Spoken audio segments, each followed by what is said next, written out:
Dobro večer svima na ovoj zadnjoj radionici, zadnjem predavanju. Dakle, ne samo da je zadnje predavanje u seriji radionica o Scrutonu, nego je i zadnje predavanje u seriji radionica filozofija i kulture unutar samoga projekta. Tako da, vezano s time, danas ćemo govoriti nešto o političkoj teoriji, o političkim ideologijama i Scrutonu o njegovoj teoriji konzervativizma i kako se odnosi na samu ideju konzervativizma, odnosno koliko se ona razlikuje od ideje konzervativizma kako britanskog, tako i američkog tipa, a svi zajedno kako se razlikuju od konzervativizma kontinentalnog ili zapadnoeuropskog, možemo nešto reći istočnoeuropskome. Dakle, reći ćemo nešto o samoj političkoj teoriji, političkim ideologijama, osvrnut ćemo se na konzervativizam unutar kojeg se Scruton sam kretao. Nakon toga objasnit ćemo Scrutonov konzervativizam na dva primjerka, to je na njegovom članku Oikofobija i ksenofilija iz 1993. godine. Kod nas je prevedeno u filozofskim istraživanjima odmah godinu poslije objavljivanja originala, dakle 1994. godine. Ja ću ga pratiti na samome primjerku originala, dakle engleskoj verziji, originalnoj verziji iz 1993. godine i osvrnut ćemo se na njegovu knjigu Koristi od pesimizma i opasnosti od lažne nade. Inače, to sam već napomenuo prvi dan, inače ta knjiga kod nas je dva put prevedena, 2011. i 2015. godine, što je zanimljivo kod različitih izdavača i uz oikofobiju i ksenofiliju i pokoji neki drugi članak. Dakle, to je sve što je prevedeno od Scrutona kod nas. Nakon toga je slično kao i jučer, gledat ćemo jedan film, odnosno gledat ćemo predavanje Scrutona iz 2015. godine, poruke europskoj civilizaciji iz Amerike, i nakon toga daćemo neki kratak osvrt na to predavanje i s time zaključiti ovu radionicu, a i sam projekt. Dakle, što govorimo kada govorimo o ideologijama? Dakle, ideološko shvaćanje ideologiji, shvaćanje ideologija, a ne samo shvaćanje ideologija, nego jednog tog čitavog političkog svijeta dolazi iz modernih vremena, odnosno javlja se s onime što možemo zvati djecom francuske buržujske revolucije, a ne samo da se može to u političkom smislu vezati za posljedice, odnosno poststanje francuske revolucije, nego u intelektualnom smislu se veže uz prosvjetiteljstvo, uz francusko prosvjetiteljstvo ili ono što se običavalo ili kako ih se običavalo zvati, to su bili filozofes ili najbolji bi prijevod bio filozofisti, znači onako posprdno kao filozofi, a sofisti, znači oni pseudofilozofi. Vezano s time još je zanimljivo reći da u ideologije sam naziv u opću uporabu ulazi s Napoleonovim vremenom, tako je on nazivao ove doktrinare i pisce koji su ovako apstraktno tumačili svijet i tadašnja politička događanja. Dakle, nastanak suvremenog svijeta, odnosno modernog svijeta, obilježila je prosvjetiteljska misao. Prosvjetiteljstvo kao jedna grana koja izvršava radikalni rez radikalni rez u razvitku zapadne misli od renesanse pa nadalje, odnosno od renesanse, a renesanse u onome dijelu u kojem se ona nastavlja na srednji vijek, odnosno ono što je veže sa starim vijekom, dakle sa antikom. Jer sama renesansa i sama ideja renesanse nije samo puko oponašanje mimezis i imitacija antike, nego ona u doktrinarnom smislu, u političkom smislu ima više veze sa srednjim vijekom nego što bi to mi mislili. S druge strane, osim tog jednog, neću sad nazvati ideološkog, ali jednog tog idejnog pozivanja na antiku, to nije imalo samo nije bilo samo idejno pozivanje, nego je bilo i odraz političke borbe, prije svega nastanka nove klase. Italija, najbolji primjer, znači nove klase trgovaca, plemića koji svoju moć pokušavaju stići u prvom redu nasuprot moći crkve.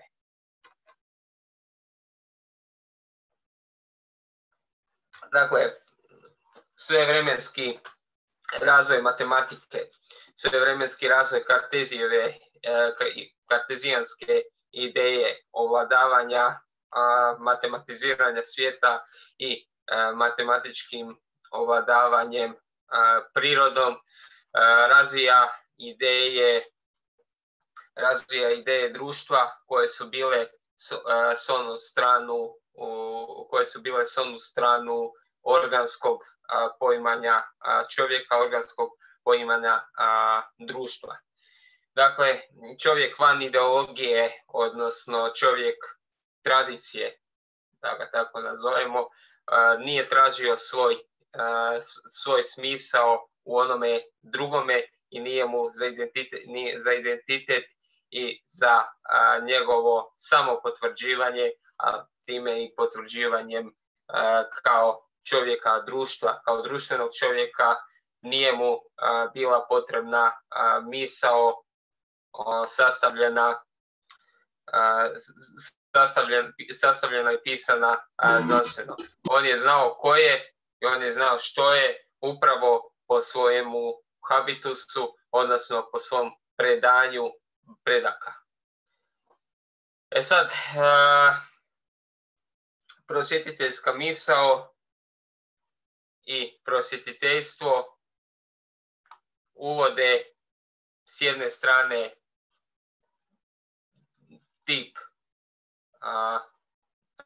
tip čovjeka, znači racionalnog čovjeka, a s druge strane imaju tu jednu misao, odnosno želju za povratkom u iskon, a taj sam što stvara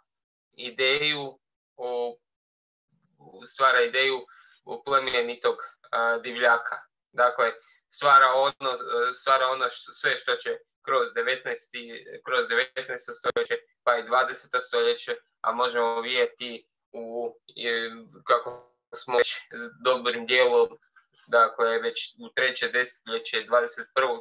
stoljeća zagazili da sama ta ideja o plemenitom divljaku, dobrom divljaku, jednostavno ta jedna čežnja za povratkom u iskon i za konstrukciju, za povratkom u iskon, ali ne u onom smislu povratka tradiciji, povratka zemlji, nego povratka u iskon koji je sam konstrukcija.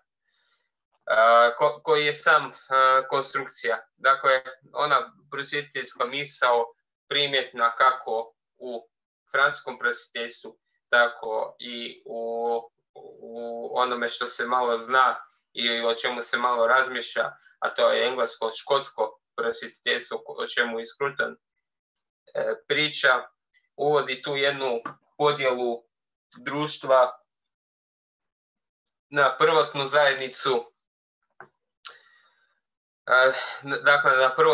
odnosno na doba barbarstva, doba divljaštva, prvotnu zajednicu, lovačko-sakupljačku zajednicu, poljoprivrednu zajednicu, nakon čega idu sve one gradacije, dakle pleme, narod, grad, država, svjetska država kao zadnja instanca razvoja. To mišljenje, a kasnije poduprto i scientificirano evolucijskim teorijama, kao i različitim antropološkim teorijama poput difuzionizma, koje govori da je čitava civilizacija, čitav svijet se razvio od jednog ili više kulturnih žarišta, kulturnih krugova koje su se počele širiti, koje su se širili, a kad se nisu širili, odnosno kada su došli do jedne granice, drugi manje razvijeni narodi i manje razvijene kulture su poprimili njihovu kulturu i u sjeni te kulture se počeli razvijati. Sama ta ideja vraća nas na početak i dakle ideologija kao logika jedne ideje stvara ono što mi zovemo političkim poretkom i političkim shvaćanjem čovjeka, političkim shvaćanjem društva, a na kraju krajeva političkim shvaćanjem vremena. Dakle, prvotne ideologije nastaju na ideji napretka kroz rušenje onoga tradicionalnoga i onoga stalnoga. Zanimljivo je to što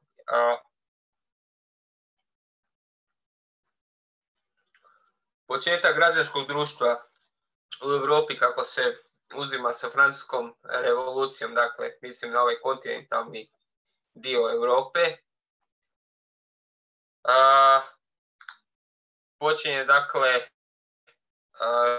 rušenjem Bastilje, Francuskom revolucijom, uspostavom jednog novog poretka, počinje građansko društvo, dok na otoku u Britaniji stvaranje građanskog društva, za stvaranje građanskog društva uzima se Engleska revolucija, a još dalje uzima se Ivan bez zemlje, Magna Cartum Libertarum, što nije početak stvaranja građanskog društva, nego je početak stvaranja onog plemičkog društva u Engleskoj, iz čega će 400-500 godina kasnije izaći građansko društvo kao još jedan tip disolucije, tako bih rekao. Dobro, dakle, ono što možemo, kako i gdje možemo razlikovati europski i anglosaksonski konzervativizam, dakle, na prvi pogled, anglosaksonski konzervativizam, ona udžbenička definicija koja se uzima u školama, naglašava jedan stanoviti ekonomski liberalizam, dakle za razvitak što manje države, odnosno vraćanja, odnosno odricanja poluga vlasti i dijelova prerogativa ka samome društvu, što god ono značilo. I s druge strane jedan taj puritanski, viktorijanski moral koji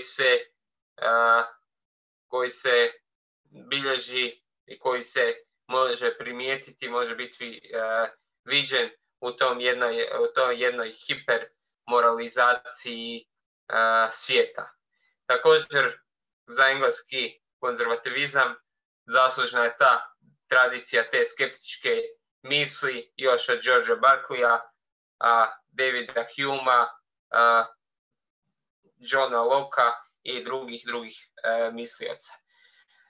No, je li to tako i je li to u stvari primjer toga, vidjet ćemo kasnije, a za europski konzervativizam uzima se jedan tradicionalizam, antiprosvjetiteljstvo, dakle vidi se prvenstveno da se tu misli na francusku tradiciju kontrarevolucionarnih, odnosno proturevolucionarnih, kako bi bolje bilo reći, mislioca. Sama francuska revolucija, sve tamo negdje do 1792. do 93. dakle do potpune uspostave jakobinske diktature, bila je vrlo raznolika. Tako imamo i staleže klera crkve koji su u njoj sudjelovali. Imamo građane, imamo ono što će se zvati kasnije tradicionalisti, različite plemiće, tako da to nije bio u samom začetku jedan homogen pokret. Bio vrlo raznolik pokret.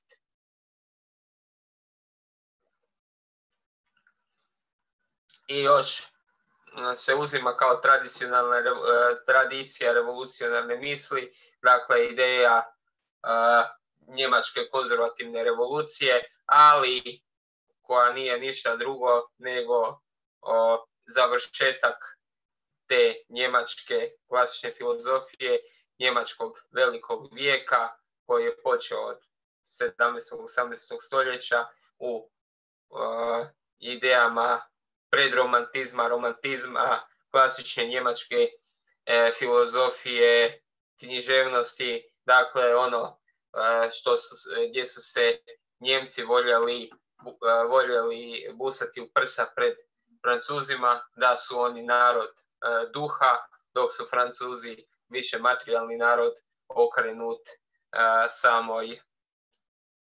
okrenut samom materializmu i samoj praktičnosti. Dakle, u njima su vidjeli ništa drugo nego neuspješne Engleze. Dakle, sam europski konzervativizam u sebi nije jedinstven pokret.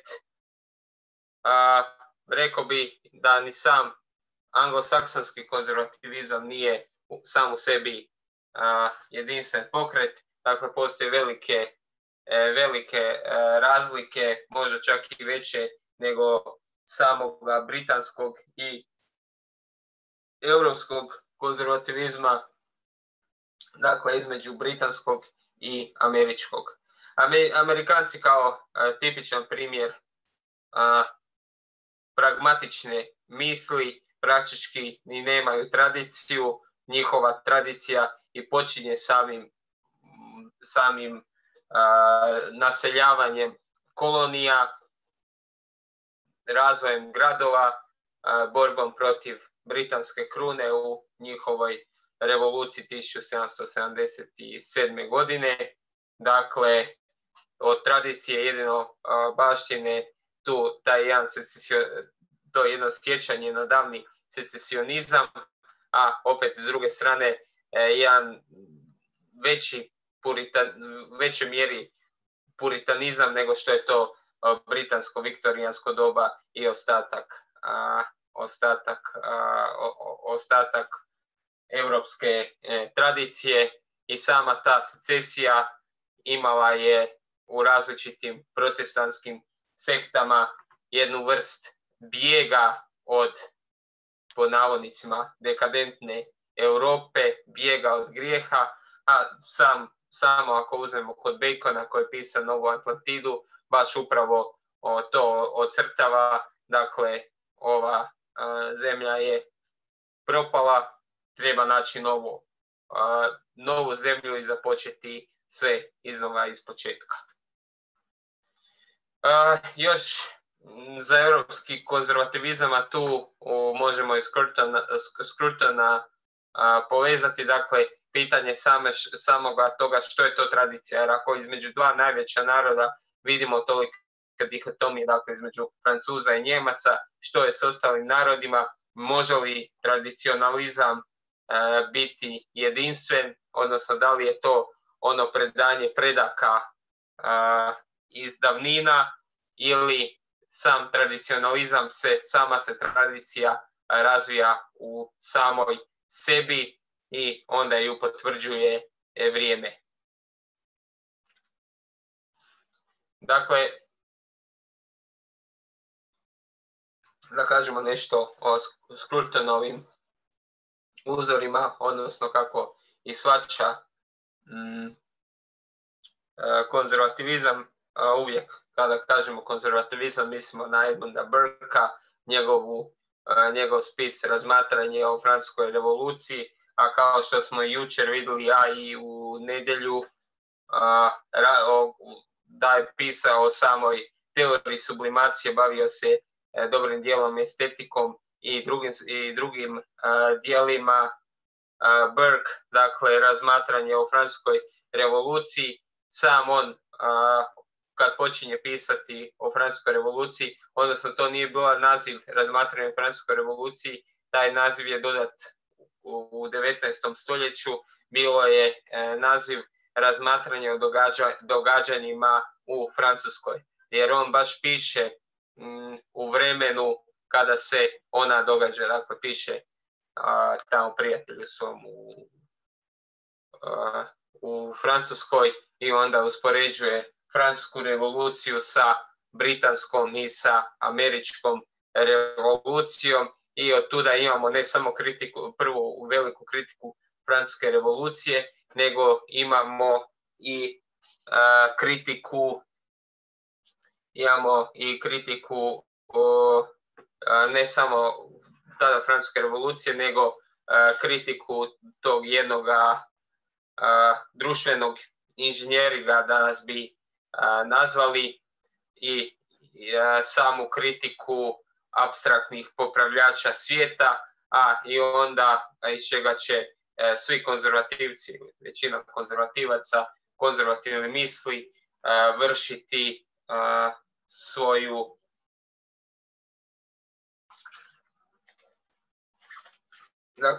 odakle će vršiti svoju, odnosno crpiti svoje ideje. To je upravo u toj kritici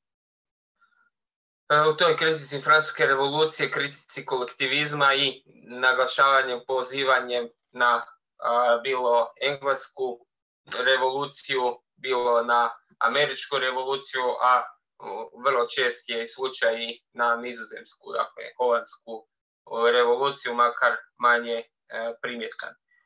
Osim toga, dakle, unatoč nasuprot tom pozivanju na apstraktne ideale i na jednu tu geometrijsku konstrukciju društva, geometrijsku konstrukciju politike, Burke se poziva i naglašava ulogu predrasuda, dakle tradicija, običaja, predrasuda za politiku. Možemo reći da je on prvi hermeneutik, da je to prva velika hermeneutika politike. Dakle, ne možemo izostaviti Aristotela i još neka značajnija djela, ali baš upravo to je promatranje samog života, promatranje same politike izbliza i njezino tumačenje. Dok recimo Machiavellija, kojeg uzimamo kao tvorca suvremene političke teorije, dakle u svakom slučaju oca realizma u politici, on toliko nema tu jednu refleksivnu dimenziju, odnosno da promišlja samo promišljeno o prošlim događajima, nego više se fokusira na davanje savjeta. Pa vidiš kako ovaj radio, pa kako ovaj uradio, ovo me nije uspjelo, a baš kod Burkea ima taj refleksivni, samopovratni sud. Svako tu treba napomenuti Adama Smitha, njegovu teoriju o bogatstvu naroda. Zanimljivo ono što Adam Smith kao pisac u svom bogatstvu naroda, dakle on nije bio ekonomist u tom smislu, iako ga smatraju za utemeljitelja moderne ekonomije, on je tu svoju teoriju daje iz rakursa moralne filozofije, budući da je sam to predavao, ali jednog praktičnog momenta, dakle bogatstvo naroda u smislu da se kroz trgovinu brže se širi, brže se oplođuje novac i brže fluktuiraju ideje, a s time u vezi imamo kritiku ovih starih teorija poput fiziokratizma i merkantilizma, ono protiv čega ide, protiv čega nasuprot Smith ide. I tako tu još možemo napomenuti važnoga za Scrutona, to je John Ruskin, Thomas Scott Eliot, Kirk Hayek, svakako za Hayeka važno ko još jednoga Austrijanca.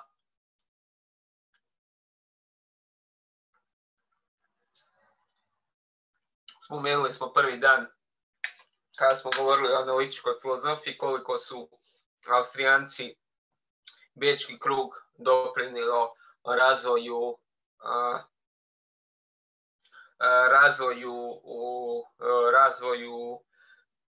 filozofije, tako imamo i ovu austrijsku školu ekonomije sa Hayekom, sa Misesom, široko bliski Bečkom znanstvenom krugu, makar i sam naziv austrijska škola ekonomije, kada uzmemo Mengera, uzmemo Hayeka i uzmemo Misesa, pogotovo njihovim kasnim radovima, mislim na Hayeka i Misesa, da vidimo tu jednu dihotomiju, dok je Hayek više išao prema idejama jednog socijalnog liberalizma ovoga srednjoeuropskog smjera, dakle njemačkog i austrijskog jednim dijelom, dotle je Mises više išao prema ovim libertarijanskim na granici sa anarhokapitalističkim, anarholibertarijanskim idejama, gdje danas njega slave ga ko jednoga od perovođe anarhokapitalizma, makar sam je bio dosta daleko od toga, ali u svakom slučaju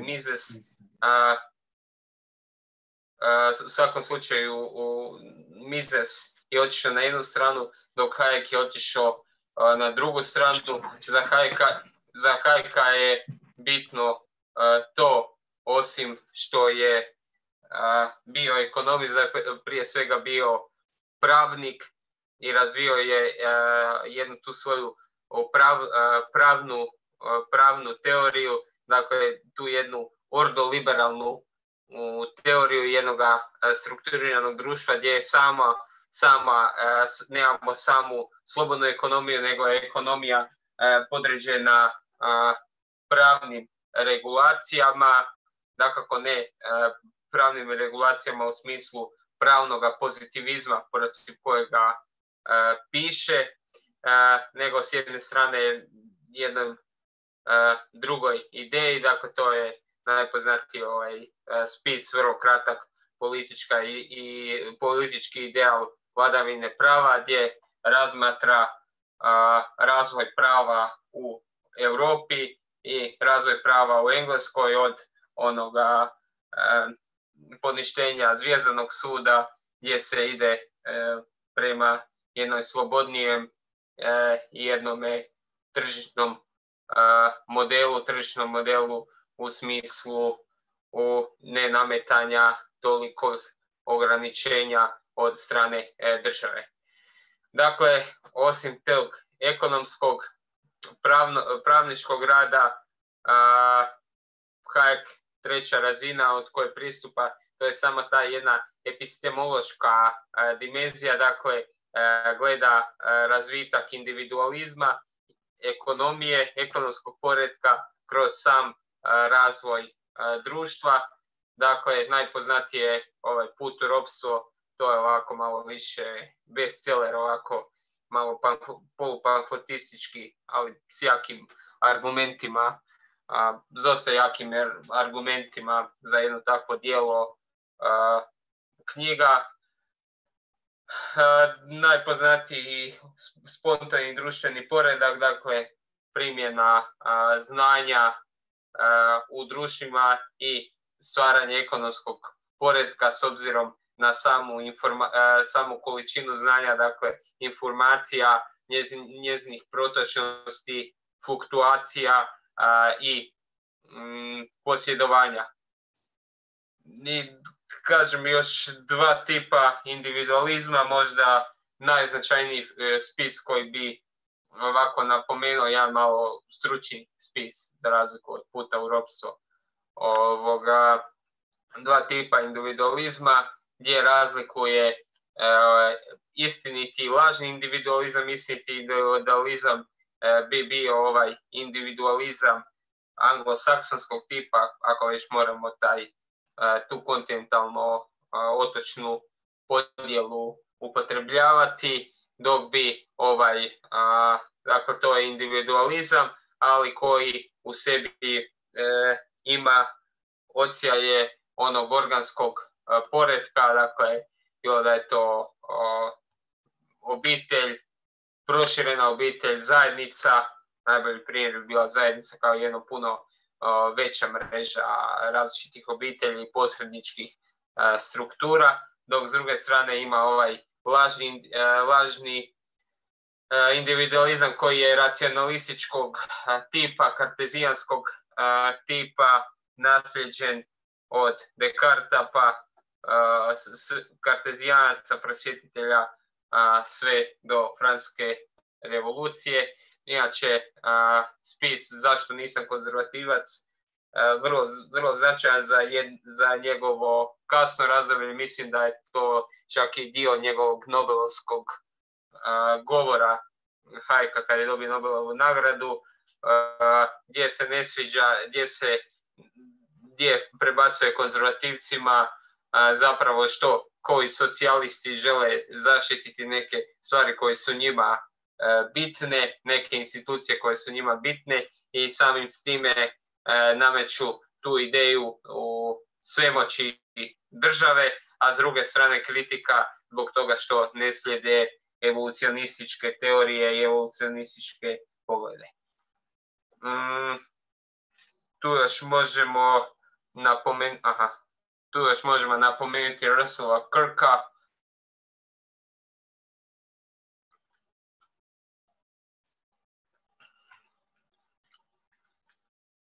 jednog paleokonzervativca američkog, makar on sam nije volio taj nazivnice, volio tako nazivati, sam je nazivao svoju idejom razboritosti, idejom razboritog poretka. Za njih je karakteristično što vjerovanje transcendentalne vrijednosti, tu jednu misteriju ljudskog iskustva, povezano slobode i vlasništva. Dakle, tu se vraćamo na Hayeka, s time da kod Hayek to još dodaje tu treću dimenziju spoznaje, odnosno informacija, odnosno znanja samoga.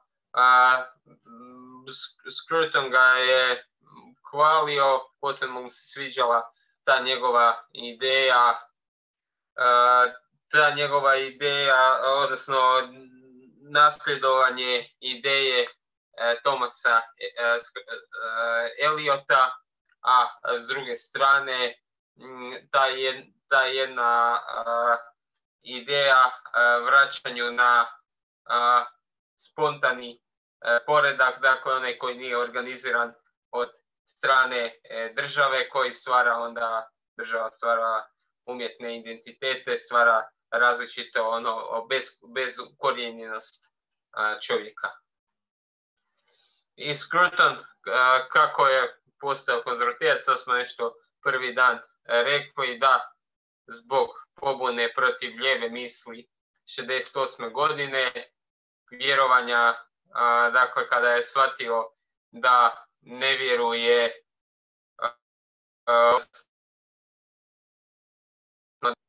njegove ideje su sasvim suprotne od ideja tadašnjih prosvjednika, dakle shvaćanje na povratak na te ideje vjere, odnosno povratak na te ideje vjere u autoritet i u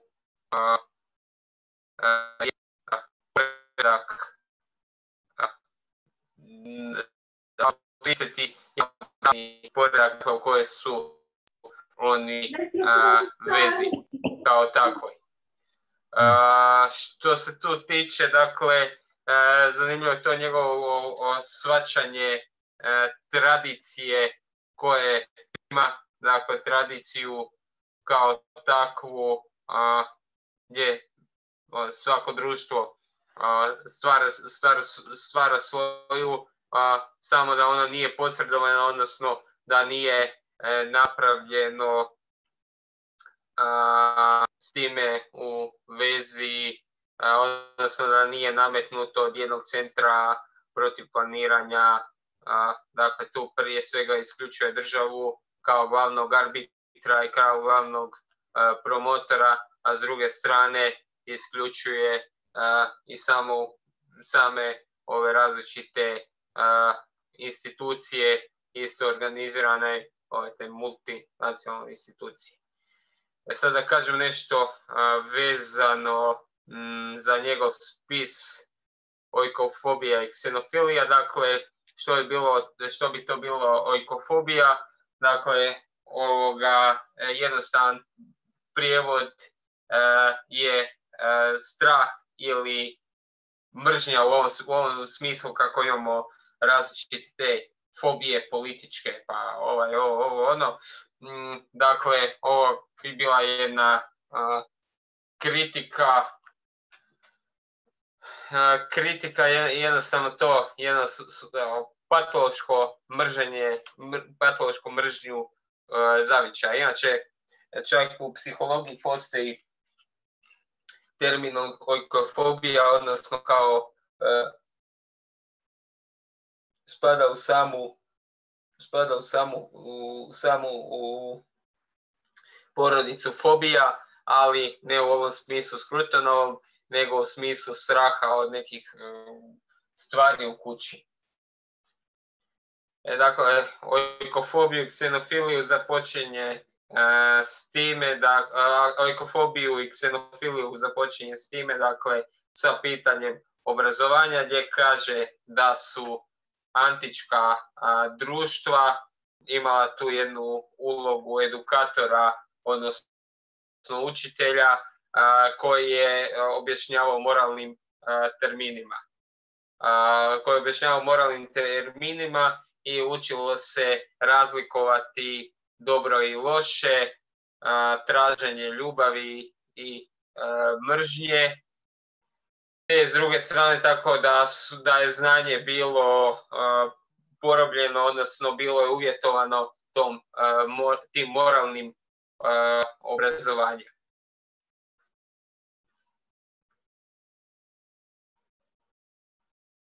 Dok danas vidimo jedan taj povratak skepticizmu, jednoj pluralnosti vrijednosti, i gdje je moralnost zapravo prepuštena na osoban odabir. Osoban odabir različitih mišljenja. Dakle, svako ima svoje mišljenje, ja poštujem svoje mišljenje, ali se ne slažem, svi smo mi različiti, tako dalje i tako duže. Dakle, vidi s jedne strane te, prije svega u Americi, vidi jedne strane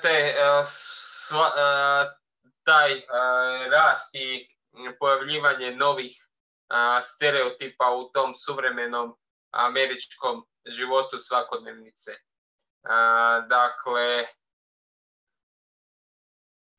Dakle, gledanje prije svega američkog društva, a onda samim time posljedično zapadne kulture i zapadnog svijeta kao prvenstvenog imperialističkog koji je sve porobio, koji je sve porobio i sve ostale kulture uništio.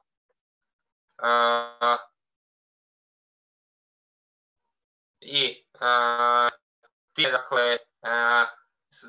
time da je onda da je tim porobljavanjem i tim uništavanjem drugih kultura stvorio jedan sustav gdje smo mi, dakle, zapadnjaci, a prije svega Amerikanci, da su jednostavno samim time de facto privilegirani i da diskriminiraju ostale. Da diskriminiraju ostale i da samim time su a priori isključivi. A kako da se bude inkluzivan, odnosno ta riječ koja se danas koristi u svakodnevnici, inkluzivnost, uključivost, je da se tu onda uključe ostale manjinske kulture, kakve god one. Samim time zapadno društvo koje odbacuje svoju kulturu dolazi u jedno stanje jedne infantilizacije samog obrazovanja, pa samog i mentalnog stanja. I to, dakle, vidi u različitim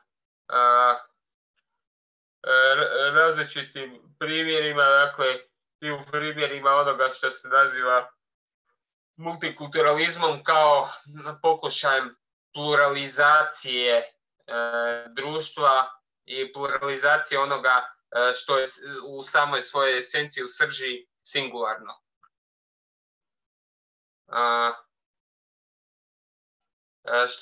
Što dovodi taj multikulturalni model dovodi u samom shvaćanju u političke korektnosti.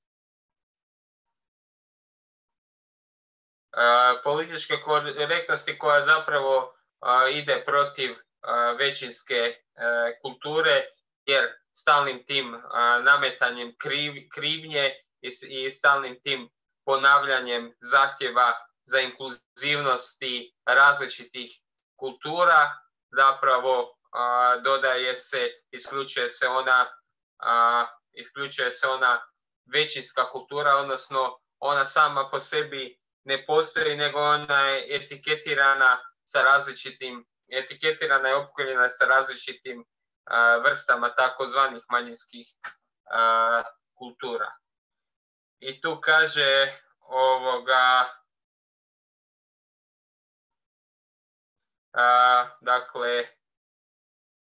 zagovaranje multikulturalnosti, multikulturalizma, kako god hoćemo ga prevesti, je zapravo pobuna protiv utvrđenog poretka. To je patnja od patološke ojkofobije, mržnje spram doma, koja je postala značajna bolest ili značajni poremećaj među intelektualcima još od prosvjetiteljstva.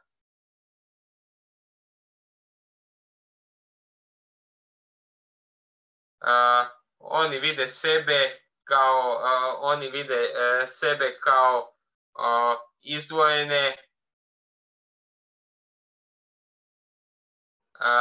izdvojene, od ostatka svijeta, recimo tako. S druge strane, kod te ojkofobije, dakle, te jedne mržnje spram vlastitosti, vlastitog doma, vlastitog okruženja, odnosno vlastite kulture, dolazi primjetan je trend te jedne ksenofilije, što znači dakle jedne patološke zaljubljenosti u tuđe kulture i davanje prednosti spram naše vlastite. Dakako tu je on veliki kritičar i vidi u ovim lijevim intelektualcima od Sartra, Foucaulta, različitih poststrukturalista i postmodernista, što je jedna zamjetna kritika za ove zapadne konzervativce, vidimo danas do Petersona. Makar sam Jordan Peterson je epigon svih njih oponašitelj.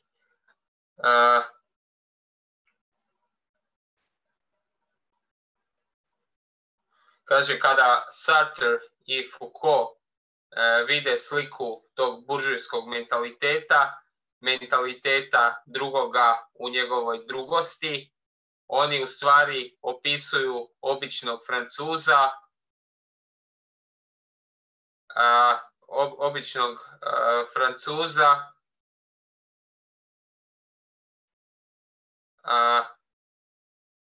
u svojim običnim namjerama, kao što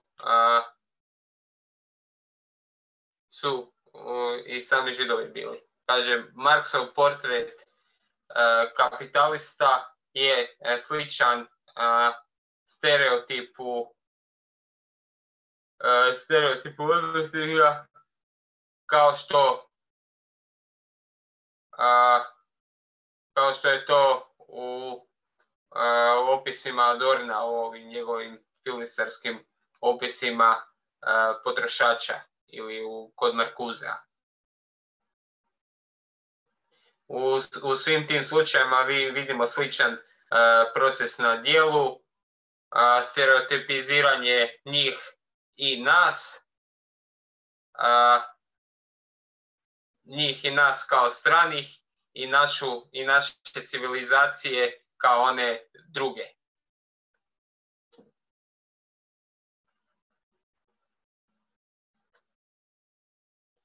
I samim time to vidi, to upravo zato jer je takvi stereotipi su kreirani od strane samih intelektualaca, vidi tu veću opasnost nego kada se to manifestira kroz obične ljude.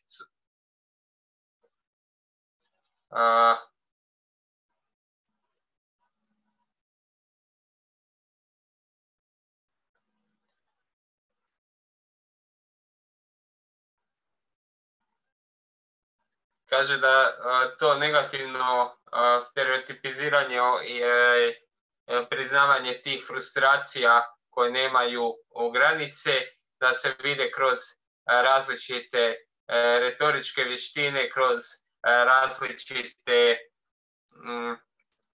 kroz različita umjetnička djela i kroz same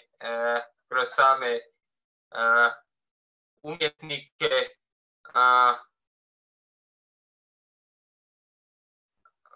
Dakle, vidi ono što je Marks vidio, da svijet se prilagođava njegovim teorijama, odnosno da će se prilagoditi njegovim teorijama.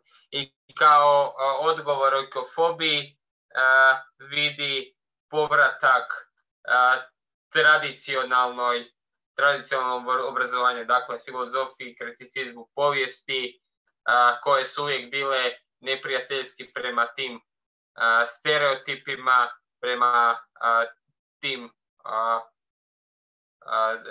tom odgovoru. Dakle, vidi povratak ovim velikim dijelama tradicije, poput tu Kralja Lira od Šekspira, Tolstojeve Ane Karenjine, u kojima, kako kaže, ljudski život nije falsificiran,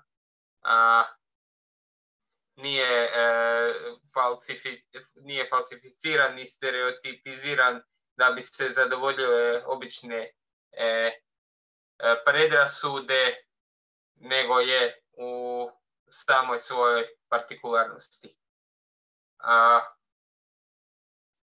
I ne samo to, nego i zato vidi neprijateljstvo multikulturalista, kako ih on naziva, prema tradicionalnom kurikulu, prema tradicionalnom obrazovanju.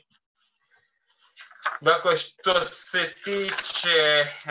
se tiče knjige koja je prevedena kod nas, koristi od pesimizma i opasnosti od lažne nade, dakle uzima taj moment optimizma i u kojoj je on mjeri uvijek povezan svojim racionalističkim, svojim progresivnim politikama. Dakle, s time vidim nekoliko važnih pogrešaka, poput pogreški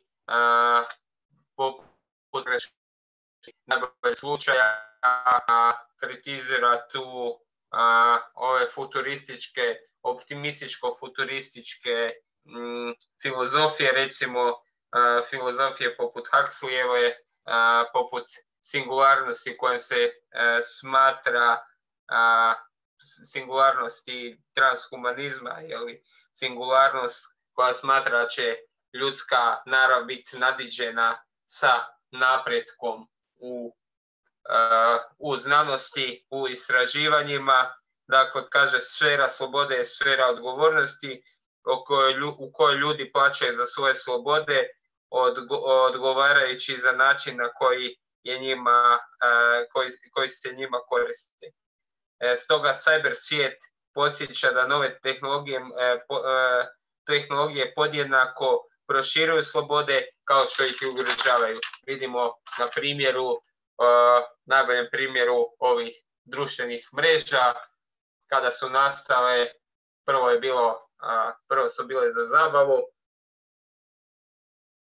onda kada su svoj rakurs djelovanja proširile na druga područja, rekli smo dobro, informirani smo, imamo više informacija, veći i brži pristup znanjima, brži pristup povezanosti do svega ovoga zadnjeg dijela što se događa zadnjih godina. A možemo reći mjeseci, da malo ograničimo.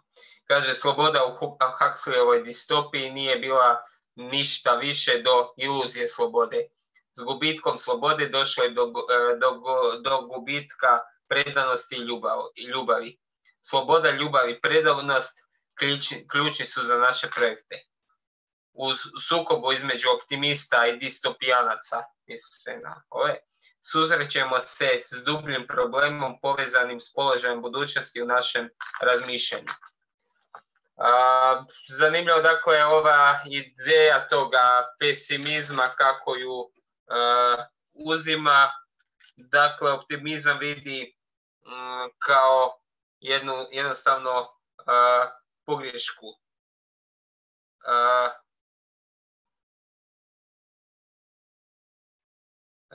Jednostavno pogrešku i jednostavno to shvaćanje da se s jedne strane može predvidjeti budućnost ili kontrolirati nju same. Dakle, zanimljivo tu sljedeće koje uzima, to je pogreška najboljih slučaja, gdje kaže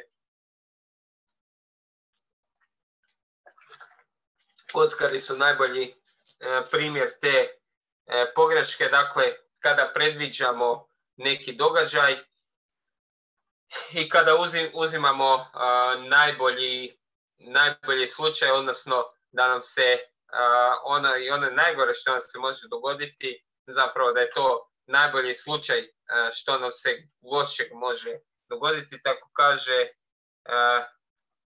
kaže kockari da nisu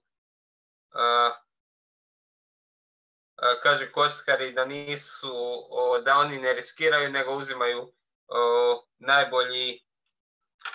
da uzimaju samo ono najbolje što se može dogoditi, da na ostale posljedice ne razmišljaju. I tu započinje baš taj esej sa citatom Roberta Conquesta, gdje on kaže o njegovom čuvenom 3 zakona politike, da kaže da su, tu ih prevodi kao desničare, oni koji znaju najbolje, kaže da svako je konzervativan, tako onako originalno glasi, ko zna najbolje s onim, svako je konzervativan oko onih stvari o kojima zna najbolje. Kaže tu još na konskveta preferiranje, jedan oblik neznanja prema konskvetu, preferiranje originalnosti u odnosu na običaje i radikalnih rješenja u odnosu na tradicionalni autoritet. Kada je riječ o našim vlastitim životima, o stvarima koje znamo i u kojima smo postigli razumijevanje i stručnost, zauzimamo odmjeren stav. Kaže, takva osoba nije pesimist, on je skrupulozni optimist, mjeri doseg nekoga poretka i konzultira se s postojećim spoznajom i autoritet kako bi ga riješila. Taj skrupulozni optimist poznaje i koristi od pesimizma i zna kad u svoje planove valja unijeti dozu toga. Potiče nas da sagledamo troškove neuspjeha, da stvorimo ideju o najgorem slučaju. Beskrupulozni optimist nije takav. On je sklon misaonim skokovima koji nisu nikakva vjera, nego odbijanje prihvaćanja činjenice da je razum povukao svoju potporu. On ne uračunava troškove neuspjeha, niti zamišlja scenarij najgoreg slučaja. Njega karakterizira pogreška najboljeg slučaja. I to upravo kaže, to je mentalni sklop kockara, tu daje primjere na kreditne politike, na svjetsku gospodarsku krizu koja je počela 2008. godine, gdje vidi njegove začetke još iz Carterovog programa socijalnog stanovanja, odnosno gradnji kuća još iz 1977. godine. Dobro, s time još u vezi što tu možemo reći, dakle, treće poglavlje, pogreška rađanja o slobodi, kritika Rousseauovog društvenog ugovora.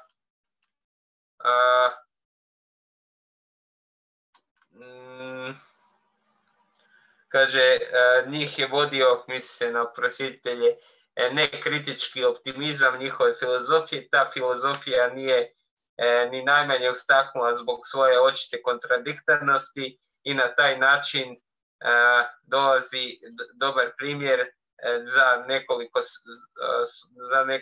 nekolicinu svojstva beskrupuloznih optimista koje sam otpisao u prethodnom poglavlju.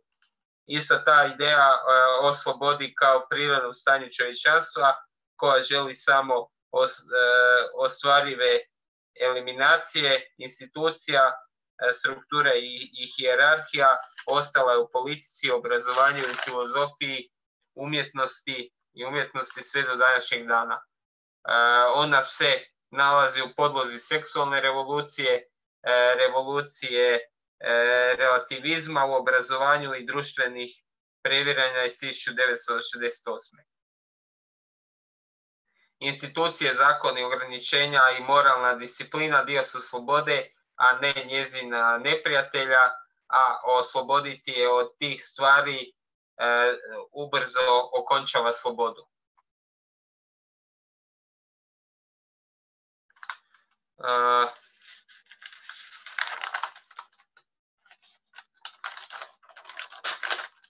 Dobro, tu dakle ima i Hegelovo pozivanje na Hegela, budući da je Hegel je dosta značajan za njegovu teoriju i za njegovu političku teoriju. Dakle, ima kritiku, poslije ide na edukacioniste, kako ih on naziva.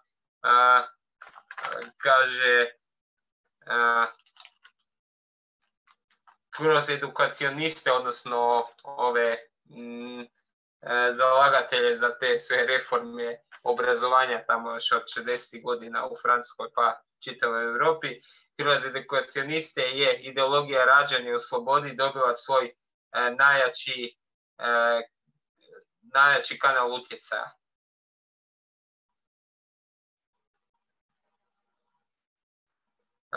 Ništa učiteljima nije prolazilo bolje od vizije Poedogovog izuzeća da je obrazovanje proces slobodnog istraživanja i samorazvoja u kojem učitelj ne igra ulogu stručnjaka, primjera i autoriteta, nego savjetnika, prijatelja i suigrača. Upozoravalo se da učitelj koji se oslanja samo na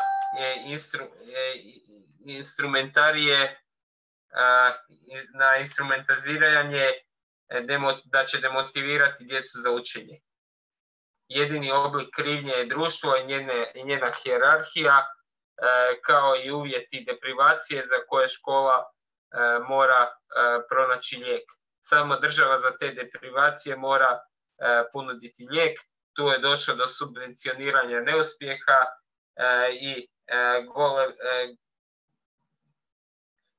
golem prijenos resursa od onih koji se njima dobro koriste na one koji to ne čine. Pogreška rađanja u slobodi vode dvije najvažnije zadaće, da nijedna strana u obrazovanju ne treba kriviti za neuspjeh procesa, te da država mora investirati u neuspjeh, a ne u uspjeh.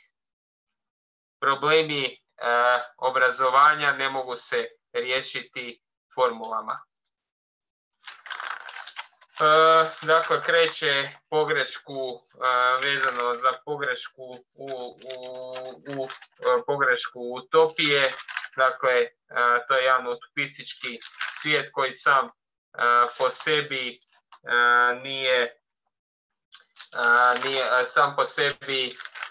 ne da nije realan, nego nije primjetan, sam po sebi nije primjetan upravo zbog toga što nema tu ideju kako konkretno riješiti stvari. Recimo, kad pitamo nekog marksista kako riješiti to jedno besklasno društvo u kojem će svako biti samo djelatnik, ko će onda organizirati stoku, ko će organizirati ribolov, ko će ovo, ko će ono, za njega su to samo prolazne stvari koje se riječi, a zapravo kad vidimo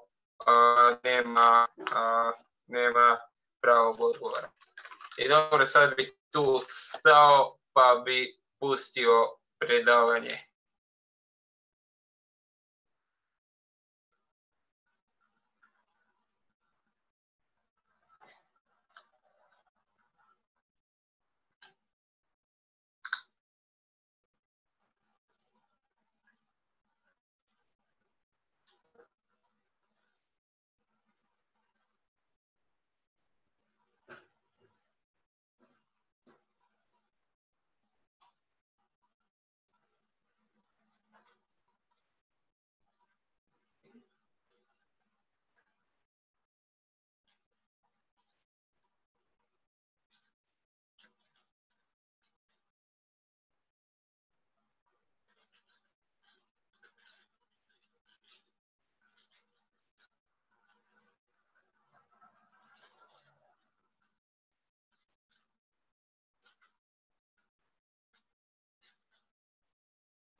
poignant counterfactuals are conveniently ignored. No one seems to have noticed, for example, that France is the only Western country to have strongly pushed back against the state-imposed redefinition of marriage, or that no European country, with the lone exception of the Netherlands, allows elective late-term abortions as we do, or that Sweden has one of the most ambitious school voucher programs in the world. The cliché, then, is in some need of more careful examination. As the song goes, there's something happening here, but what it is ain't exactly clear. To help us shed some light on the European predicament and what America can learn from it, we are honored to have here with us today at the Heritage Foundation one of the world's leading conservative philosophers and public intellectuals, Rogera Scruton. Rogera Scruton is uniquely placed to help us learn from Europe's current malaise. He has lived and traveled in both the US and Europe. He knows English, French, Italian, German, and Czech. More importantly, he has devoted his life to serious, deep thinking about all the important questions. He's the author of over 30 books, both academic and popular, that cover everything from conservatism to music, architecture, aesthetics, the New Left, religion, philosophy, urbanism, and environmentalism. He's published poems, a novel, and even composed an opera. Rogera Scruton has refused to specialize. After all, no specialist can attempt to make sense of the whole. We've invited him here to help us think through more clearly and more deeply what the future of European civilization holds so that we may learn from it. We've asked him to help us identify certain hidden strengths which we may possess, strengths which we perhaps take for granted, but that a foreigner might notice, so that we may learn to cultivate and harness them. Please join me in welcoming Rogera Scruton.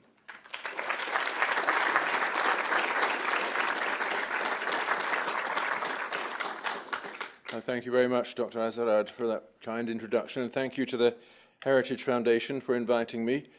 This is a very difficult task I've been given, to examine the future of European civilization and to draw lessons for America, and I suspect that I've failed, but at least it will be over relatively quickly, and there'll be time for some questions, I hope, afterwards. I'm going to read what I've written because it is such a nerve-wracking topic. In a gloomy but strangely enthralling book published at the end of the First World War, the historian and polymath Oswald Spengler wrote of the decline of the West, arguing that Europe was moving inevitably to its end, according to a pattern that can be observed among civilizations from the beginning of recorded history. Each historical superorganism, he argued, displays its distinctive and defining spirit through its culture. That of the West is Faustian, involving an outgoing and conquering attitude to the world, displayed in the science, art, and institutions that came to fruition at the Reformation, spread themselves far and wide through the Enlightenment, and then reached a crisis at the French Revolution. After that great period, things began to ossify into rigid legal and bureaucratic forms.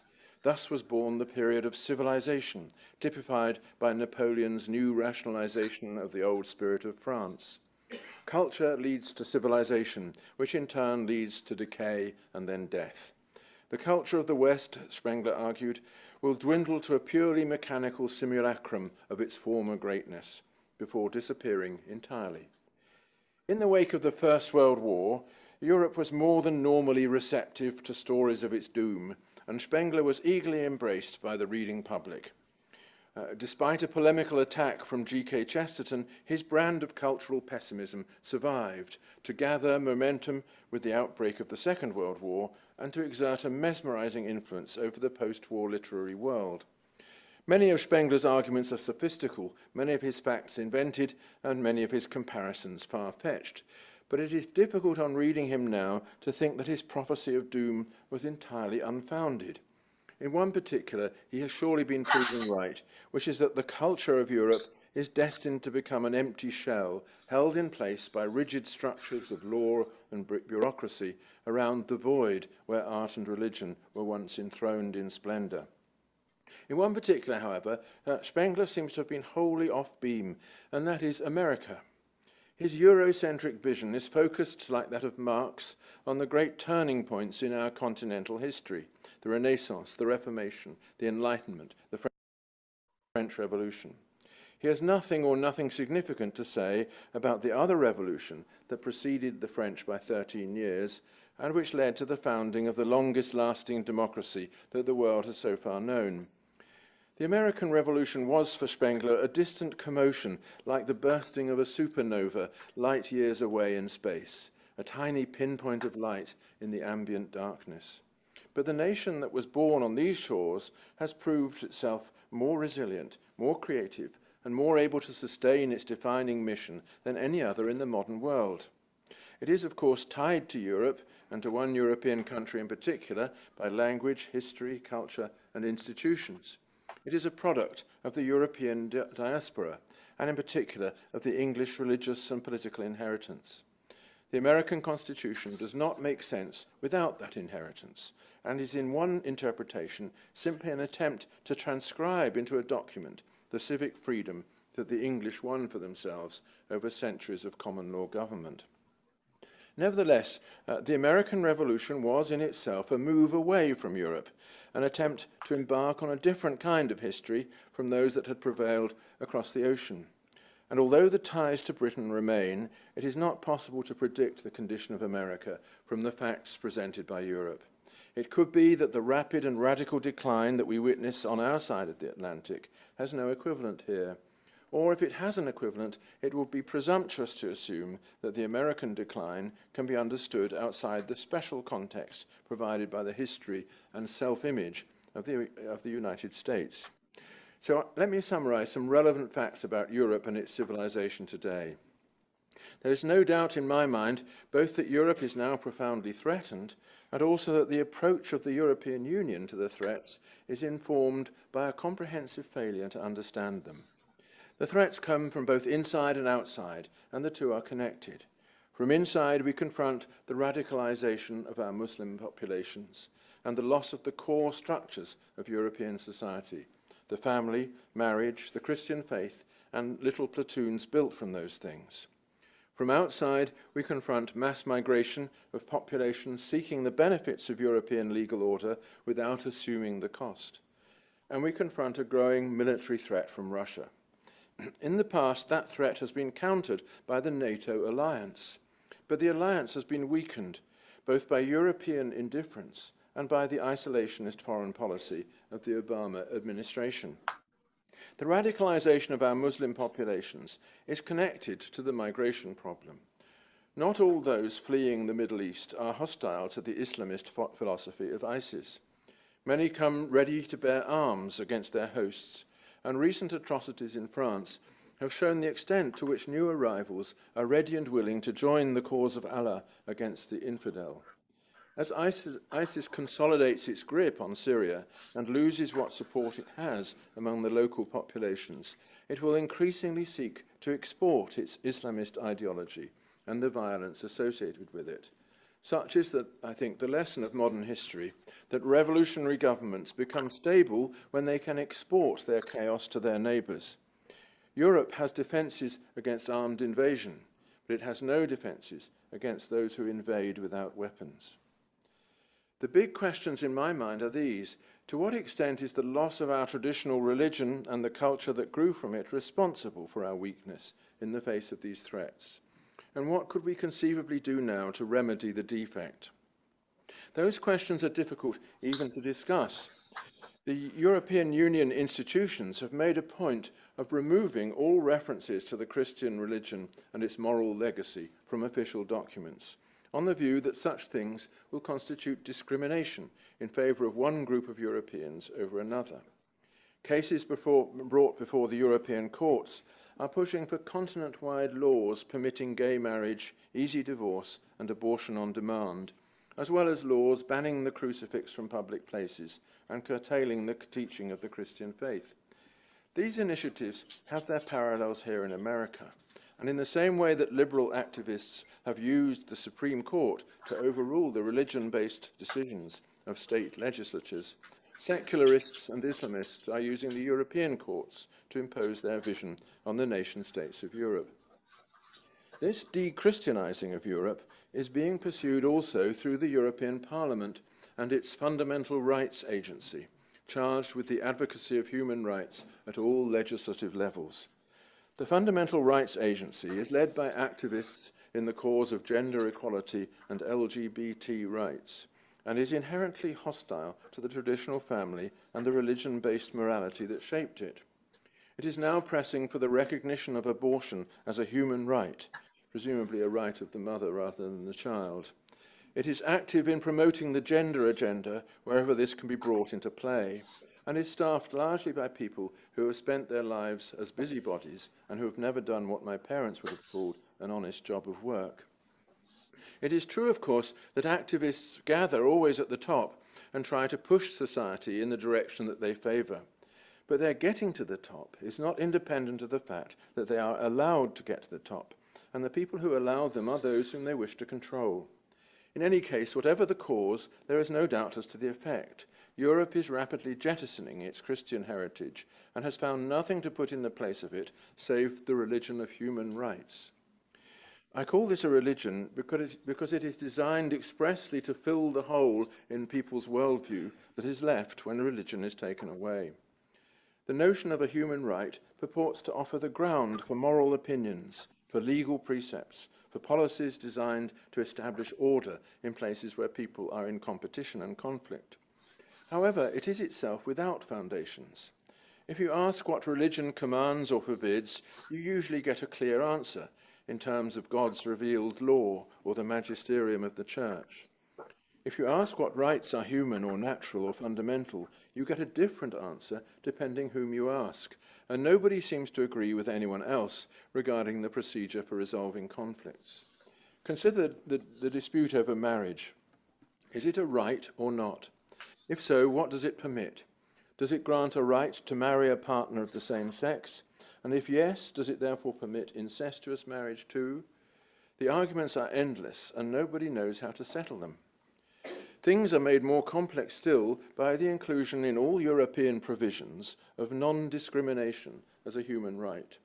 When offering a benefit, a contract of employment, a place in a college, or a bed in a hospital, you are commanded not to discriminate on grounds of, and then follows a list derived from the victims of recent history, on grounds of race, ethnic group, religion, gender, sexual orientation, and whatever is next to be discovered. But all coherent societies are based on discrimination. A society is an in-group, however large and however hospitable to newcomers. Non-discrimination laws effectively tie the hands of the indigenous European communities, forbidding them from offering privileges to their existing members, while permitting every kind of discrimination among the incoming migrants. It is natural for an immigrant family to offer jobs to its own members, to discriminate on grounds of race, ethnic group, religion, and, without necessarily mentioning gender and orientation.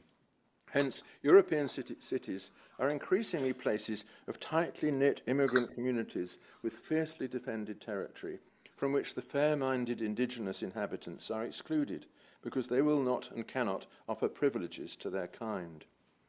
We are witnessing, in effect, the removal of the old religion that provided foundations to the moral and legal inheritance of Europe, and its replacement with a quasi-religion that is inherently foundationless. Nobody knows how to settle the question whether this or that privilege, freedom, or claim is a human right. And the European Court of Human Rights is now overwhelmed with a backlog of cases in which just about every piece of legislation passed by national parliaments in recent times is at stake. This development has led, however, to a sudden burst of Christian nostalgia, not only among the older generation, but among young people too. There are evangelical movements in the cities which reach out to the young and attempt to include them in a purified Christian vision. This new evangelism is not opposed to the official rights culture, but carves out a private space within it, a space where, taking advantage of the permissions granted by the secular order, the old discipline can be adopted as a personal cross. This privatized Christianity can be found in surprising places. One of them is worth mentioning since it concerns the art form that more than any other expresses the Faustian spirit of Europe, as Spengler discerned it, namely music.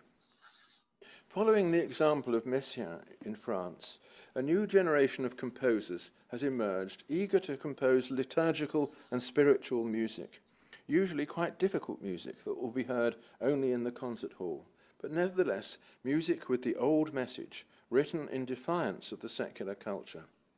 Notable in Britain is Sir James Macmillan, whose knighthood, recently bestowed, is a sign that this way of reviving Christian values does not offend the powers that be. Macmillan is a Catholic Scot. His predecessor as the voice of Christian music in Britain, Sir John Taverner, was a Greek Orthodox Englishman.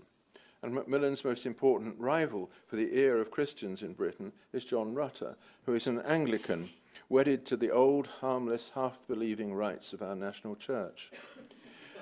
I mention these people because they exemplify a phenomenon that can be encountered all across Europe, which is the search for the old God of the continent in the sacred buildings, liturgies, and music of our various churches, even and especially among people who don't set foot in a church on a Sunday for fear of being trapped into prayer. The marks of Christianity have therefore not been rubbed out from the high culture of Europe entirely. There are still poets, composers, painters, and sculptors who accept the old role of the artist as the one who praises God in the name of his fellow human beings and who represents their dignity before the throne of the Lord. Another interesting effect of the rights pandemic is the increasing turn of young Muslims to a fervent Salafist version of their faith. The rights idea leaves everything that is most important in the life of a Muslim without official endorsement.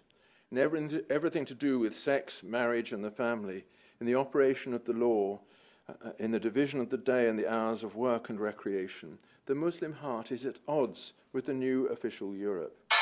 Had Christianity retained its status as the foundation of domestic custom and public law, it would have been easier for a Muslim to accept the European order. Our way of life would have seemed like a form of obedience and a human adaptation to the will of God. But the foundationless idea of human rights leaves the Muslim no alternative but to dismiss the secular law entirely as an impertinent attempt by human beings to usurp a privilege which is God's alone, the privilege of guiding us to our salvation. We see in the young people eagerly traveling to Syria to join ISIS, in the growth of religious schools and unofficial Sharia courts, and in the wearing of the hijab and, where permitted, the niqab and the burqa, a defiant Islamic culture that refuses to belong to the European order and which defines itself increasingly against that order. One interesting side effect of this has been the trafficking of vulnerable girls from the infidel community, an effect that has been devastating in our English cities. I have touched on this matter in my recent novel, The Disappeared, in which I attempt to show some of the fault lines between the new Islamized underclass and the surrounding culture of nothingness. Another interesting side effect of Islamization has been the growth of anti-Semitism in Europe. It was inconceivable in my youth that anyone should voice an anti-Semitic sentiment, still more inconceivable that he should exhibit violence or any kind of insults towards others on account of their Jewishness. This has changed, and changed almost overnight. Of course, people say that it's all the result of the bad behavior of Israel. What is now considered bad behavior is precisely what was cheered on and endorsed a decade ago. The real cause of the new wave of anti-Semitism is the growing self-confidence and numbers of the Muslim minority, a fact that you cannot publicly declare in Britain, still less in France or Belgium, for fear of provoking the charge of Islamophobia and even the threat of legal action.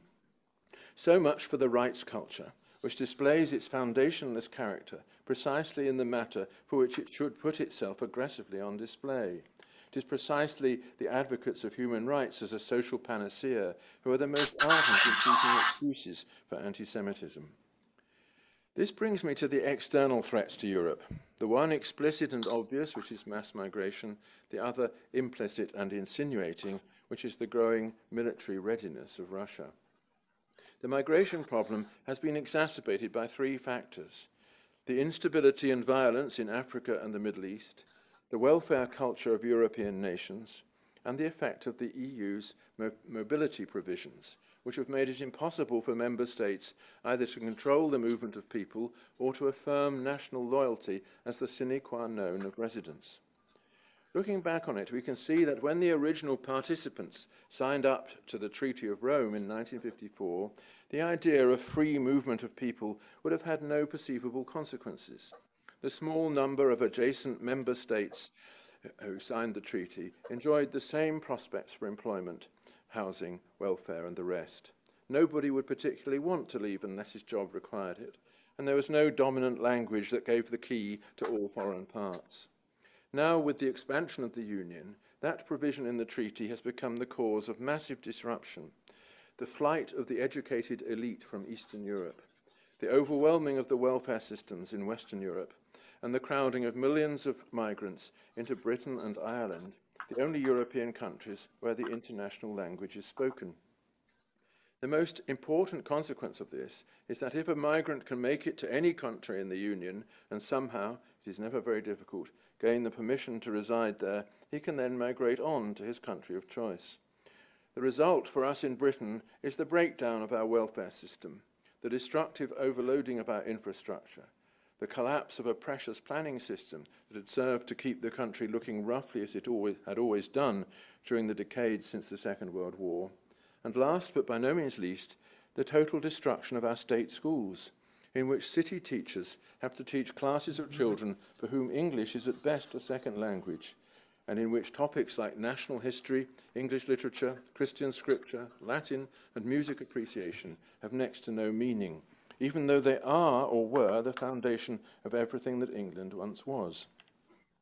That this problem has been exacerbated by the EU is an understatement. It was created by the EU and by the destructive attempt to govern a continent by a treaty, so bypassing the legislatures of all signatory states. A treaty can be amended only by a laborious process and only assuming the consent of all the original signatories. It cannot, by its nature, adapt to changes that occur with the rapidity of wars, natural disasters, and mass migrations. There is no way, in my view, that the EU could now adapt to the inflow of unwanted migrants, and it therefore responds by pretending that the migrants are really wanted, that inward migration is an economic benefit, and that no other factor needs to be considered. This is the message sent out to the world by the German political class, and the extraordinary fact is that it comes from a nation that once destroyed Europe in the name of its own search for Lebensraum. All of Europe is now waiting for the politicians to come up with a policy that will solve or at least ease this problem. But because the EU is construed as a business deal, though a merger rather than, as it was for Napoleon and Hitler, an acquisition, it cannot address the cause of the problem. People are migrating into Europe because conditions are intolerable in much of the Middle East, and because there is no cost but only gain for those engaged in people trafficking. Had the EU taken the form of a military alliance rather than a social and economic merger, it would perhaps have been able to respond to ISIS, to the breakdown of order in Libya, and to the situation in Iraq. For these are, for European civilization, military issues, to be solved in the end by force.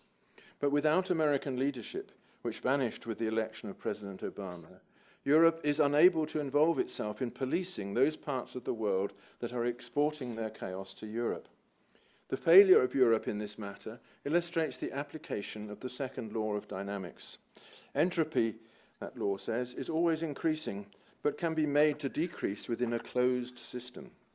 The active policy of the EU, which has been to dissolve borders and renounce the use of force, has created an open system, without the resources to counter the entropy pouring in from outside.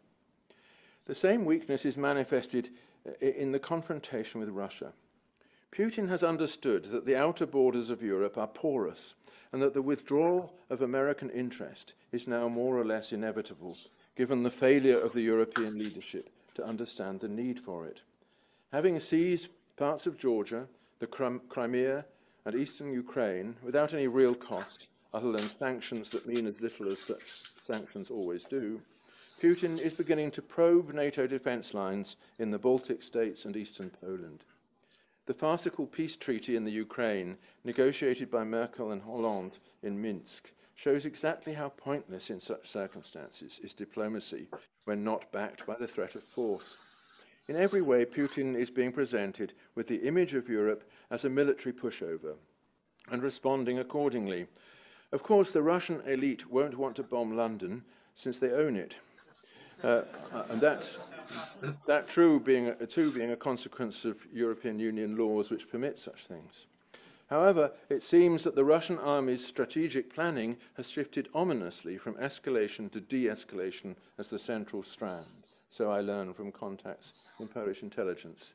In other words, not invasion followed by the threat of a nuclear bomb, but a nuclear bomb followed by occupation. All in all, taking the external and the internal threats together, it is difficult to be cheerful about the future of European civilization. However, what I have said is not the end of the story by any means. There are signs that people in Eastern Europe, and in the Baltic states especially, are seriously concerned about Russian ambitions, and there are some of them who do not take this as just another reason to flee to London. There is a growing awareness in the European political class that if mass migration is not brought under control, Britain and perhaps other northern countries will withdraw from the Union, which will, in all probability, collapse in consequence. For there to be a successful turnaround in confronting these two external threats, however, there must also be a rebirth of national sentiment and local attachments. So far, the foundationless ideology of rights has wiped away the emotions that would be needed if people are to be resolute in defence of their shared assets. We see at every level the retreat from confrontation, the embarrassed refusal to affirm our patrimony or its legitimate claim for sacrifice. The only first-person plural that is officially allowed is that of Europe itself, though it is a we that few people now understand, and which has in any case been bowdlerised by the political elite. But we also see here and there the signs of social and cultural renewal. During the 19th century, many Europeans thought they could compensate for the decline of the Christian faith by attaching themselves to ideologies: socialism, nationalism, communism, Marxism. The right's panacea is the latest of these, but we know, or ought to know, that it doesn't work. It is only by reconnecting with our true inheritance that we can develop the kind of first-person plural that will enable us to stand together against the growing threats to us.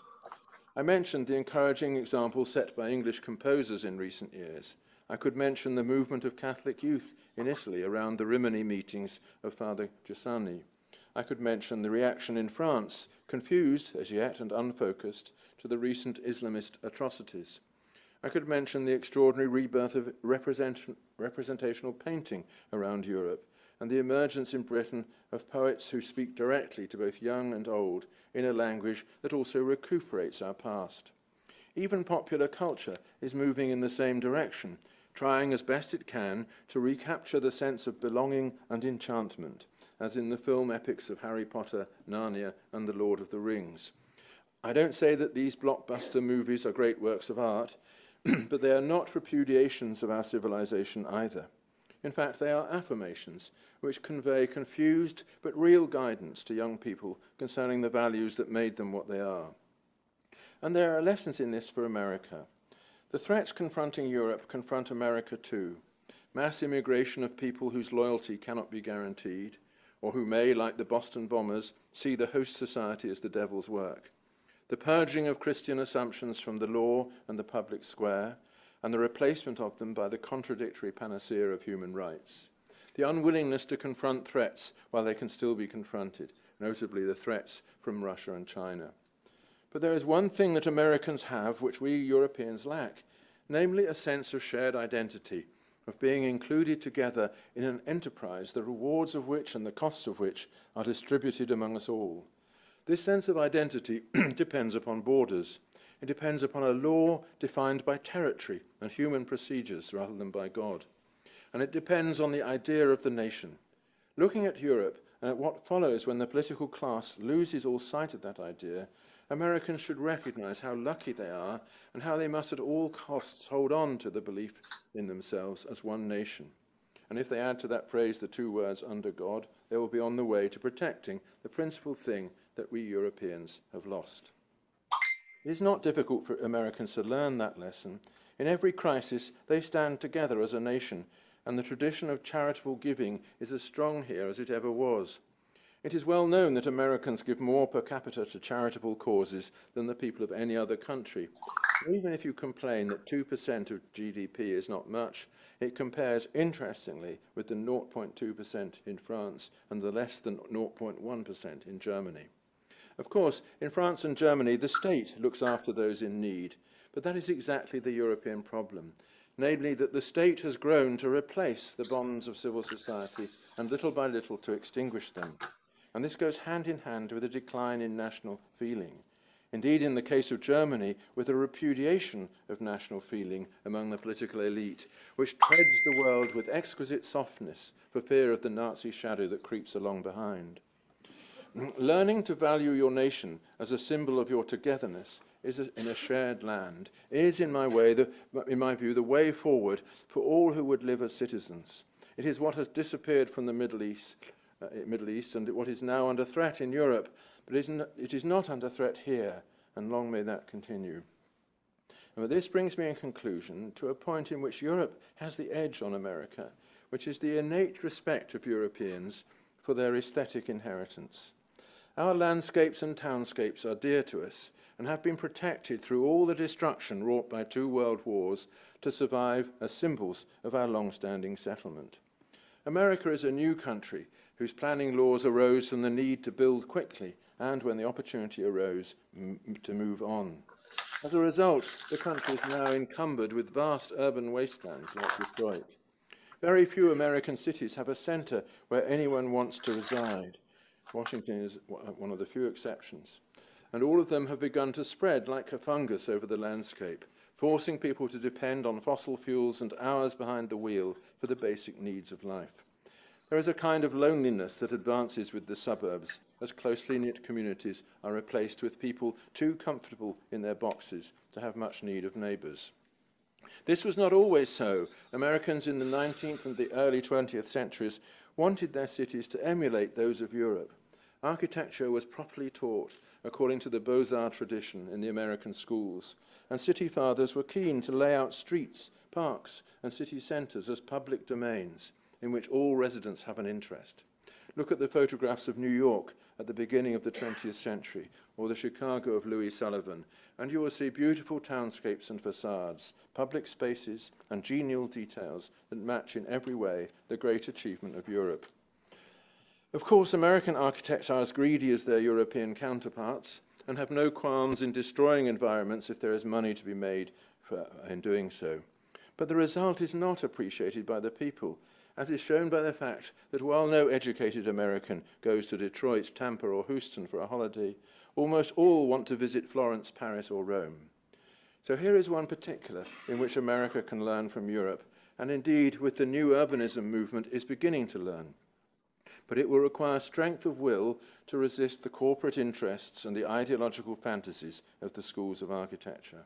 A new revolution from below is needed here, and it should model itself on the long-standing revolution from below that we have had in England, and which I document in my book, How to Think Seriously About the Planet. We in England have taken possession of our landscape and townscape and said no to those who want to make it unrecognizable as a human habitat. The habit of saying no to new things goes against the grain for most Americans, but some no's are also yeses, and this is especially true of those said on behalf of a loved inheritance and a symbol of what we are. Thank you.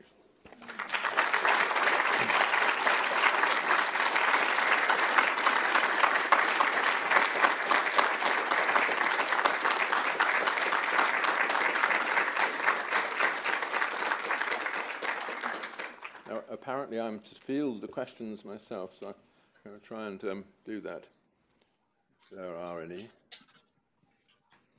Yes. Hi. Andrew Kloster with the Heritage Foundation. I really appreciate the talk. I share, in many respects, and I'm sure many of us here share the nostalgia you mentioned and the aesthetic, the European aesthetic, and culture and values. But I guess my question is, here in the United States, some of your remarks might not be well received because there are those who don't share that aesthetic. And my question is, how do you explain to someone who comes from what we might call the libertarian right, who would say, we don't need land use or planning, we don't need border controls because, you know, America's about all men are created equal, let it all in and things will work out. So what do you say to someone like that? That they're wrong. Obviously, there are arguments needed. It's a very deep question. There's two questions here, one about border controls and one about aesthetic values. The aesthetic question is one which is a really hard one to deal with. It's not that there are objective principles or universal standards, I accept that. But it is also the case, nevertheless, that aesthetics is a cooperative enterprise. It's not just a matter of having a temporary, a temporary attraction to this or that thing. Kant, who's the best writer on this subject, said that in aesthetic judgment we are suitors for agreement, meaning that we don't do these things, put them forward, just saying that that's what I'm doing. It's no concern of yours. We're always wanting the agreement of others, and this is very obvious from what we do when we build our own home, or lay a table for guests, or just puts a bit of order into the living room because someone important is coming. You know, these things are spontaneous in us and absolutely vital to our social being. So aesthetic values emerge, if you like, by an invisible hand from our desire for a consensus. The problem with libertarians is that they have forgotten that they also need that consensus. And therefore they need to pay attention to the fact that some things are not wanted by the people on whom they're imposed. If you build a building which is publicly perceivable, you're not changing the environment of yourself only or the client only. You're changing everybody's environment, everybody's world. Have you the right to do that? Even a libertarian might think he hasn't got the right to do that without at least soliciting people's permission. So that's the sort of thing I would say. But about the open borders thing, all very well, but what if there are infinitely many people trying to clamber through those borders? Most libertarians live in secure places where only wealthy people settle down. If, however, there was a constant flow of impoverished, needy, and belligerent migrants across the road in front of their house, they would very rapidly become non-libertarians. And I think that just has to be pointed out. Sorry, there's a lady over there. Thank you so much for coming today. My name is Carissa Mulder. My question is, since the United States is a product of the European diaspora and in many ways is a European power, if, against all of our hopes, Europe changes irrevocably, so it does not have the same culture, what do you think would be the consequences for the United States? It's a very deep and interesting question. I mean, there's so many scenarios, obviously, that suppose Europe became completely Islamized.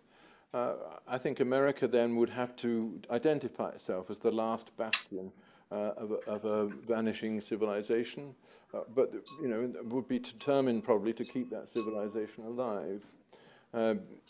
I don't think it will go that far, however. It's always been the case that in the back of the minds of Americans is the view that they are an offshoot of something great, and that great thing still exists across the Atlantic. To see that great thing wither and recognize that they alone are responsible for maintaining the memory of it will be a huge emotional shock. But it won't be the first time in history. And actually we should take a little lesson from the most persecuted minority in the world today, which is the Christians of the Levant. They kept faith for 2,000 years in the place which they thought was theirs, and have succeeded until now. So keeping faith to something is not an impossible thing. Again, the Jews have kept faith over 2,000 years of wandering. You know, so again, there's a noble example there, which one the Americans might have to start imitating. And it means changing the school curriculum, and that it won't be so difficult because there won't be any liberals then opposing it. It's a gentleman in the middle. I'm having to make these choices arbitrarily. I'm sorry. Thank you so much, Dr. Scruton. This is Tyler O'Neill from Citizens United. You also spoke at Hillsdale College at my graduation. I was just wondering why you think Europe rejected the Christian heritage, its Christian patrimony, and is that impetus still alive today? You've mentioned it might be returning to its Christian heritage to some extent, but does that impetus still exist, the one that pushed it away? Well, I think this is a question that everybody has.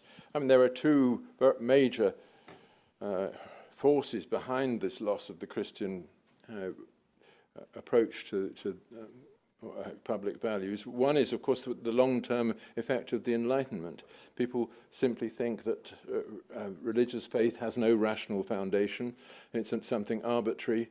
And therefore we have to try and dispense with it. And the whole human rights panacea it arises in this way because it represents itself as something with a rational foundation that makes no reference to God. Unfortunately, even if that's true when a great philosopher like Kant expounds the idea of a human right, when an ordinary half-educated person tries to do it, it soon collapses because there isn't the authority that a religion would have provided.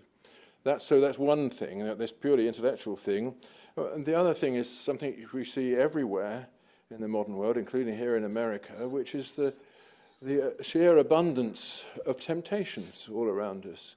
You know, we can eat and drink and make love to whoever we want. You know, there's nobody seems to be standing round the corner waiting to jump on us and condemn us to death for any of this. What need do we have of religion?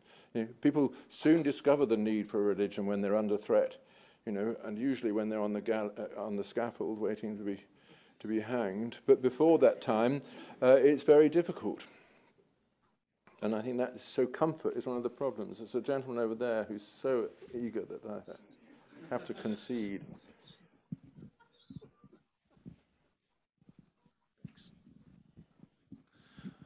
Thank you, sir, for sharing your wisdom today and your courage every day, writing about these ideas. My question is about Islam. Do you believe that it's reformable? If so, how? And do you believe a condition precedent to that reform is a massive violent event? Well, this is a very troubling question. It's very easy to argue that Islam is not capable of reform because, after all, the Quran says that. It says that this is the final pronouncement on all the matters to which are addressed, and that's it.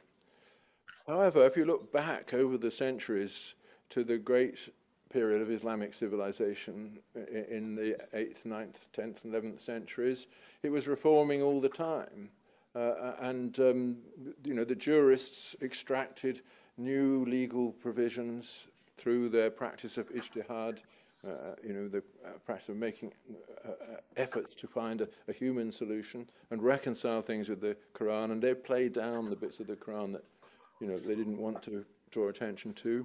And you get in Persia, in particular among the Shiites, the whole tradition of the Sufi poets, of whom it is hard to say whether they're Christian or Muslim sometimes. And the sort of syncretic versions of Islam emerged. So I think that in the past it has shown ability to reform itself, but it had that ability because it was connected with an intellectual milieu and a culture. And the real problem with Islam today, as I see it, is that that culture has been lost. All we have is a completely deculturated community clinging to one thing only, the Holy Book, which was written or invented or whatever to deal with problems that have long since disappeared from the world. What one has to do is bring back Muslims into the world of intellectual inquiry, Ask them to justify this and that. Ask them to justify this and that from the Quran. Do a bit of scholarship on the Quran. And they resist, of course, and their first response is to shoot you.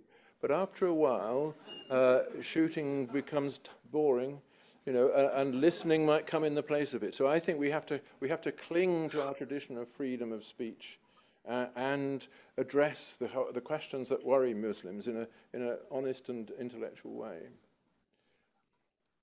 This gentleman at the front.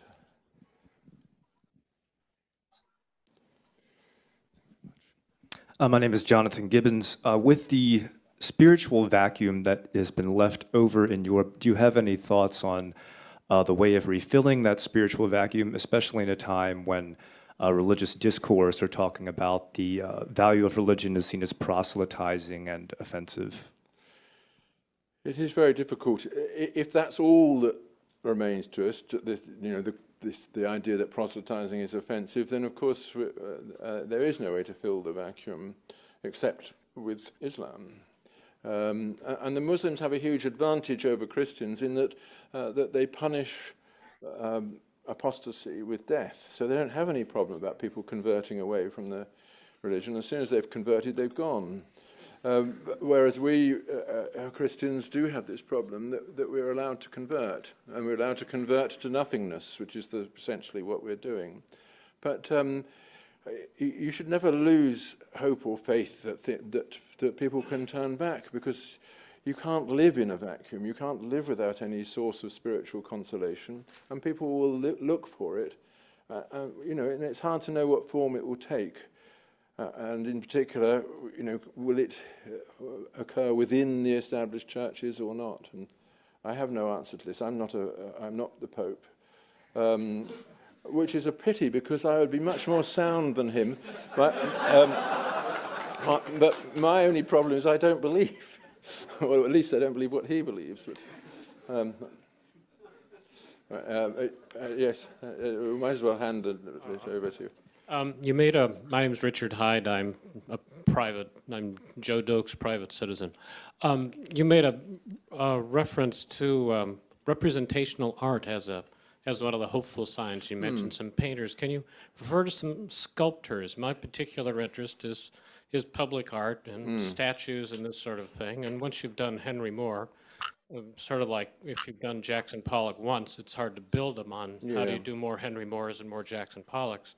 Are there any hopeful signs in the world of sculpture and public art? There are hopeful signs. My friend Sandy Stoddart, who's the Queen's sculptor in Scotland, has scattered great statues across the city of Edinburgh, including David Hume and Adam Smith, and other people offensive to left-wing opinion. On the whole, it's been very well regarded. He's even done the statue of Witherspoon at Princeton. So, you know, he's a particular kind of figurative sculptor, but there are others working in that milieu all the time, and it's growing here. There are studio practices all over America, which I think people can find easily from the web, both in painting and drawing and sculpture. So Juliet Aristide is, for instance, in Seattle. Just look her up on the web and you'll feel a great surge of hope. Gentlemen, oh no, yes. I think I'm going to allow 2 more questions, I think, yeah. Yes, I haven't, sorry, there's one there, yeah.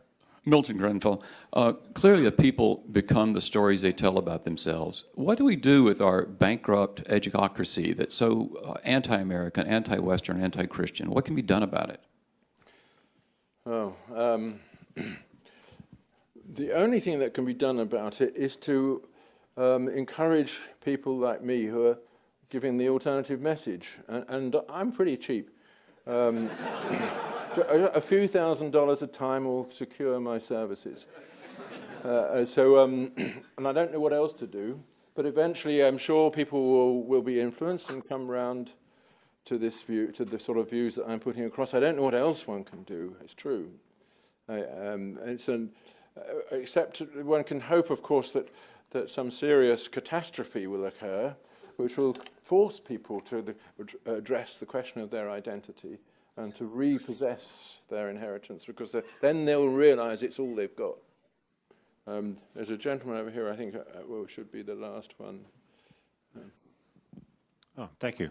I wondered about what you think of the future of religion in the United States. One of the things that people always used to say distinguished us from Europe is the greater number of religious believers, more churchgoers, and not unrelated that we were above replacement level in our reproduction. All of those seem to be getting closer to Europe now. The question is, I guess, whether that's just the inevitable and irreversible trend of secularization. We're going to be just like Europe in that regard, or are there signs of vitality there that could be irreversible? Well, I think there are signs of vitality, certainly. The existence of this audience is a sign of vitality. I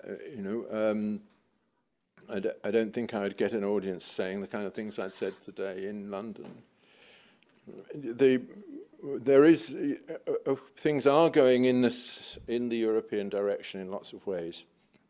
That's undeniably true, because in particular decline in birth rate in Europe it's catastrophic. Well, not everywhere, but it's only not catastrophic because immigrants reproduce more numerously than indigenous people. But I think this is partly due to something that I was referring to earlier, which is essentially the abundance of things. When people live in a state of abundance, funnily enough, they no longer feel the need to reproduce. It's poor people who reproduce because their children are the only asset they have. And rich people, on the whole, think for 10 years before having that first child. And then, of course, it needs medical interventions to secure the result. And I think that's what we're seeing. So I think if there was some means of introducing starvation into America, everything would go well. I think that's where I probably have to stop, because it's 1:02. So thank you very much.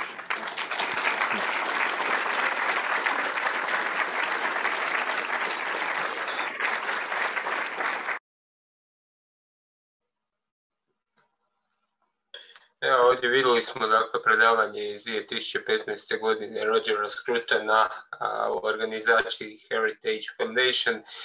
Dakle, ako gledam ovu nove seriju, ovaj niz radionica u zadnjih 6 tjedana koje smo radili, dakle, kako smo počeli sa Spenglerom, tako smo završili sa Scrutonom, gdje se on sam citira Spenglera, gdje je nabrojio sve glavne unutarnje i vanjske opasnosti za Europu, tako i za zapadni svijet, od masovnih migracija do ovoga javljanja islama, radikalnog islama, odnosno njegovoj transformaciji u sve radikalniju verziju, što opet prati jednostavno ta jedna liberalizacija i sebe mržnja zapadova, dakle težnja ka samoj disoluciji samog sebe do intervencije